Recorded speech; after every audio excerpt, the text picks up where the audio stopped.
Okay, maayong aga. It's July 10, 2026, Friday today. Ang DIY naman naton subong islan ang cistern. Ini man lang ang islan ang ano gani ni tawag ni nga okay daan na gid kay parintahan man ang ini nga balay ni Hilda, so kailangan islan ini. Ang ini lang, hindi ang toilet bowl, ang cistern lang. So islan ko ini siya sa bag-o. Kay do ko na guba na, discolorate na, worn out na. So clear na ang mga palibot. So gin-off ko na ang switch regulator sa tubig. So may tubig pa na diri, so ubuson ko ina. May tissue. Ubuson ko siya. So dapat i-kuhaon ka ang tubig. Remove lahat. Dapat. Tapos switch off ko na ang valve inlet. So wala na tubig gasulod.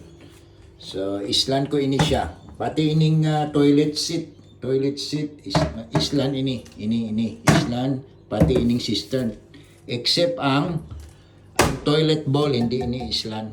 Kaya ceramic siya, okay pa na. Ini kay mga plastic lang ini, seat cover kag ining mga cistern.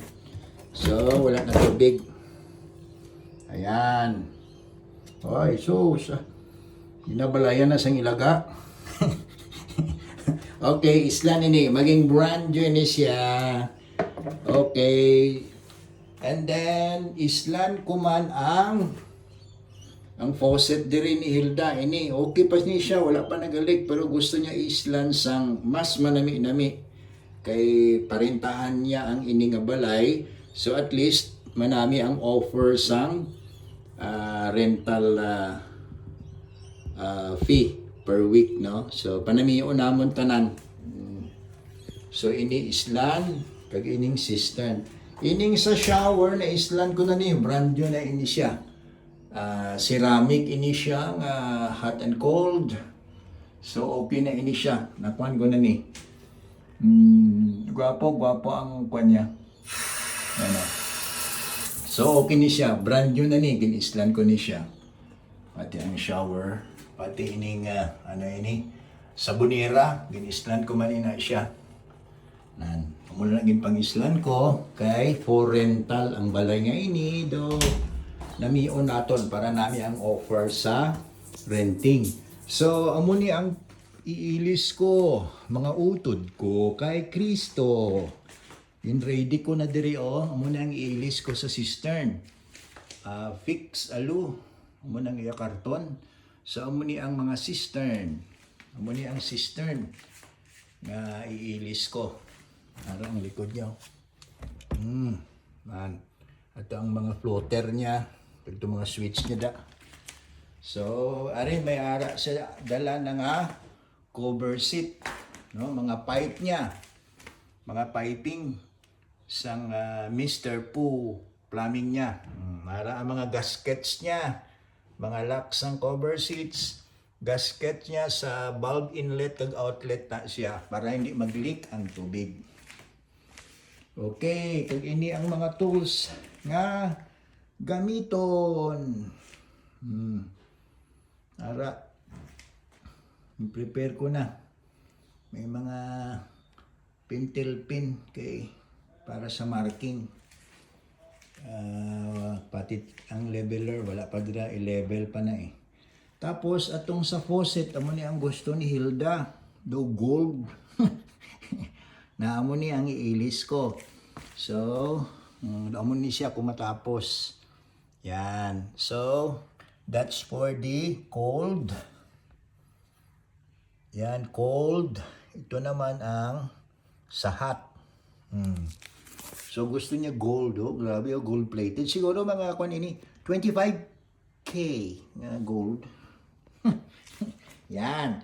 So amo na siya.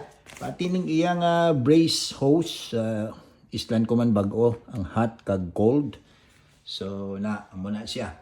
pati ang T inlet niya, pang islan ko tanan. All islan gid tanan. So, ang importante ni ang installation, ari ang installation, DIY installation ng gold-plated nga faucet ni Hilda. Full plated kita. Tapos, ari man, may DIY man, brochure ang cistern. May araman sa DIY. O yan. Plus, nagalantaw ako sa YouTube. Ano? Ang YouTube University. Yan. Dama ako panglantaw. Yan. How to replace a toilet, cistern, and seats. Dako ang mabulig sini. So, YouTube University. The seat and the cistern itself were Yeah. very old, starting to crumble, so well and truly needed replacing.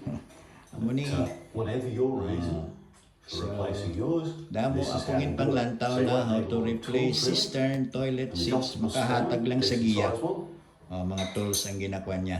Mga gamit. and possibly a drill. As you watch along, it will become apparent as to whether or not you need the drill. because Amo na you might siya. be able to hang Ang your akon nga himuon cistern today through kay the day old off ko one karon. behind it. So ara na ready na kay pangayusin ko while nagalantaw anay ako quickie lang sang DIY YouTube University how to replace cistern and cover seats sang Mr. Pooh. Okay, catch you later, alligator.